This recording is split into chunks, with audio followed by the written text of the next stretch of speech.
அடி வாங்கினதுக்கு அப்புறம் பார்த்தா கீழே இறங்கி வந்து சுகுணா மெகுமி மாதிரி பேச ஆரம்பிச்சிருவான். நான் தான் மெகுமி, எனக்கு தெரியலையா, என்னை காப்பாத்துனதுக்கு ரொம்ப தேங்க்ஸ், சுகுணா என்ன கண்ட்ரோல் எடுத்துக்கிட்டான் அப்படின்னு சொல்லிட்டு மெகுமி சொல்றதை கேட்டுட்டு, மெகுமி நீ திரும்பி வந்துட்டியா அப்படின்னு சொல்லிட்டு ஏஞ்சல் கிட்ட போயிட்டு இருப்பாளா. அப்போ அந்த ஏஞ்சல் உடம்புல இருக்க அந்த கர்ஸ் ஸ்பிரிட் கிட்ட போகாத, அது மெகுமி இல்ல சுகுணா ஏமாத்துறான் அப்படின்னு சொல்றதை கேட்காம அங்க ஏஞ்சல் கிட்ட போக அப்படி கட்டி பிடிப்பான் பாருங்க. சுகுணா கட்டி பிடிச்சிட்டு வாயை பொழந்து அந்த ஏஞ்சலை ஒரு கடி கடிச்சு ரெக்கையெல்லாம் பிச்சு அப்படி அடிச்சு தூக்கி வீசுவான் பாருங்க. அங்க இருக்க வேலி எல்லாத்தையுமே உடச்சிட்டு அந்த ஏஞ்சல் கீழே விழுவா பாருங்க. அதை இப்படி இந்த பக்கம் யூஜி வந்து பார்த்துட்டு இருப்பான். யூஜி இன்னும் சாகல, உடம்பெல்லாம் ரிகவர் ஆகி அப்படி நடந்து வந்து அந்த ஏஞ்சல் கீழே விழதை பார்த்து செம்ம கடுப்பாய் நின்றுட்டு இருக்க. அதை பார்த்துட்டு இங்க சுகுணா, இந்த பைத்தியக்காரன் இன்னும் சாகலையா, இவன் எப்படி இன்னும் உயிரோடு இருக்கான் அப்படின்னு சொல்லிட்டு பார்த்துட்டு இருப்பான் பாருங்க. இங்க நம்ம யூஜி கடுப்பாயி ஒரு ஜம்ப் பண்ணுவான் பாருங்க. அங்க தரையெல்லாம் பேந்துக்கும். ஜம்ப் பண்ணி போய் அங்க சுகுணா கூட சண்டைக்கு போவான் பாருங்க. சும்மா வெறித்தனமா சண்டை போடுவான். அதை பார்த்துட்டு சுகுணாவே ஒரு நிமிஷம் ஜர்க்காயிருவான். யாரா அவன், இவனுக்கு அப்புறம் இந்த அளவுக்கு பவர் இருக்குது, ஓ அந்த கெஞ்சோக்கு பார்த்த வேலையா அப்படின்னு சொல்லிட்டு யோசிச்சுட்டு இருப்பான் பாருங்க.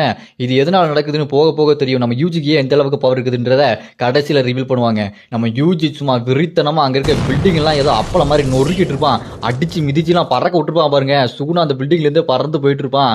ஒரு கட்டத்துக்கு மேல அடி வாங்கிட்டு இருந்த சுகுணா இப்படியே போயிட்டு இருந்த வேலை கேட்காதுன்ட்டு டக்குன்னு அவனோட அந்த பவர் யூஸ் பண்ண பாருங்க. வெட்டுவான் பாத்தீங்களா அந்த ஜுஜுசு வச்சு. நம்ம யூஜி உடம்புல குறுக்க ஒரு வெட்டு போட்டதுக்கு அப்புறம் யூஜி அப்படி தடுமாறி கீழே விழுந்துருவான். விழுந்துட்டு அங்க சுகுணா பார்த்து கேட்பான் பாருங்க நம்ம யூஜி, சுகுணா ஏன்டா அப்படி பண்ற, உங்ககிட்ட இவ்வளவு பவர் இருக்குன்னா அதை வச்சுட்டு சும்மா இருக்க வேண்டியதானே, எதுக்குடா மனுஷங்களை கொள்ற, மனுஷங்களை கொள்றதுனால உனக்கு என்ன ஆக போகுது அப்படின்னு சொல்லிட்டு கேட்க, அதுக்கு சுகுணா சொல்லுவான், டேய் உங்களை மாதிரி சாதாரண மனுஷங்கள்லாம் பூச்சிக்கு சமண்டா, என் முன்னாடி இந்த மாதிரி பேசுறதே தப்பு, எனக்கு தோன்றதை நான் பண்ணுவேன்டா, நான் சாபங்களின் அரசன் ரியோமன் சுகுணா அப்படின்னு சொல்ல, அதை கேட்டு செம்ம கடுப்பாயிருவான் யூஜி.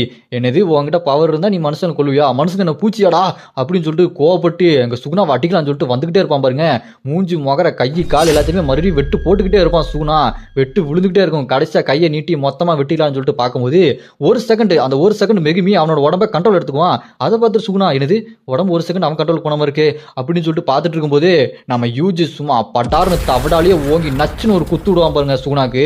அந்த குத்து வாங்கின சுகுணா கீழே விழாம அப்படியே அசால்ட்டா எந்திரிச்சு நிப்பான் பாருங்க. நின்றுட்டு, இந்த உடம்பு இன்னும் என்னோட கண்ட்ரோலுக்கு ஃபுல்லாக வரல போல இருக்கு, இந்த உடம்புல 10% பவர் தான் என்னால் யூஸ் பண்ண முடியுது, அதுவே போதும் இந்த யூஜி சின்ன பயில அடிக்கிறதுக்கு அப்படின்னு சொல்லிட்டு சுகுணா பேசிட்டு இருக்க. அப்படி அந்த பக்கம் பார்த்தா சும்மா மாக்கி மாசம் என்ட்ரி கொடுப்பாங்க பாருங்க. மாக்கி அங்கே வந்து நின்றுட்டு, யூஜி கொஞ்சம் லேட்டாக வந்துட்டேன், ஆனா இதுக்கப்புறம் ஸ்பீடா இருக்க போறேன் அப்படின்னு மாக்கி சொல்ல, இங்க அதை கேட்டு யூஜி, இங்க சுகுணாவை கொன்னே ஆகணும் வா மாக்கி அப்படின்னு சொல்லிட்டு கூப்பிட்டு 2 பேரும் ஒன்னா சேர்ந்து இங்க சுகுணா கூட சண்டை போடுவாங்க பாருங்க. சும்மா வெறித்தனமா இருக்கும். சுகுணாவை நம்ம மாக்கி அவனோட அட்டாக் எல்லாம் டாஜ் பண்ணிட்டு தவடாலே குத்தி சும்மா அடிச்சு பறக்க விடுவாங்க பாருங்க. இங்க சுகுணா வேலியெல்லாம் உடச்சு தள்ளிட்டு வேலியோட பறந்துட்டு இருப்பான். அப்ப நம்ம யூஜி அந்த வேலியை பிடிச்சி